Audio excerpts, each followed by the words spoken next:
I remember seeing Paul Watson break this about 5 months ago at prisonplanet.com.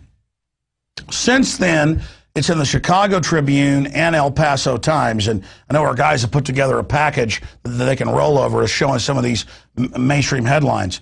But the CIA, just 3 days ago, it was confirmed, did go ahead and declare national security in this trial where the head of the Sinaloa, that's the #1 drug cartel in Mexico, who got caught by the Mexican government, has said, look, I have U.S. government immunity. And there's a photo of him.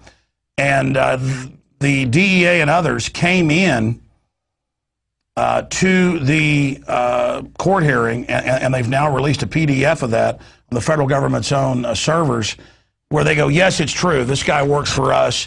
He shipped narcotics into the United States. We ship guns into Mexico to knock out their competition. And then, of course, they have the side issue of then demonizing the Second Amendment.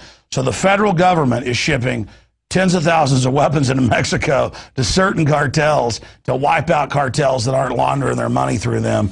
And what the head of the Sinaloa cartel has now claimed, he was the head of U.S. operations, so I guess #2, has now been confirmed. And there's just part of the federal affidavit where they're saying, yeah, he's been told he has immunity.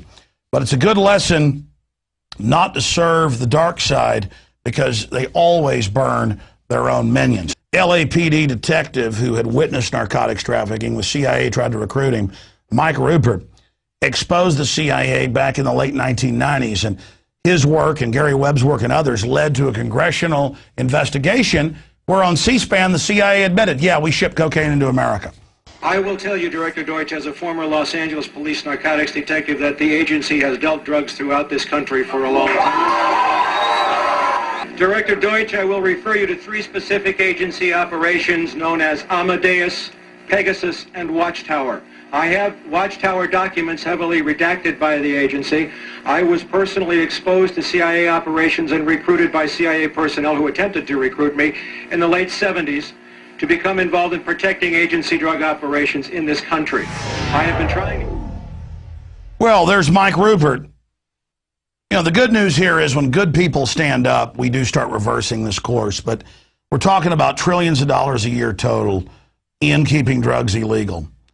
It's time to decriminalize. It's time to treat it like a disease. And then if people do want to be addicts, they get it cheap. They don't break in your house. More than 70%, the Justice Department admits, of crimes in this country are drug-related. It's time to decriminalize all of it.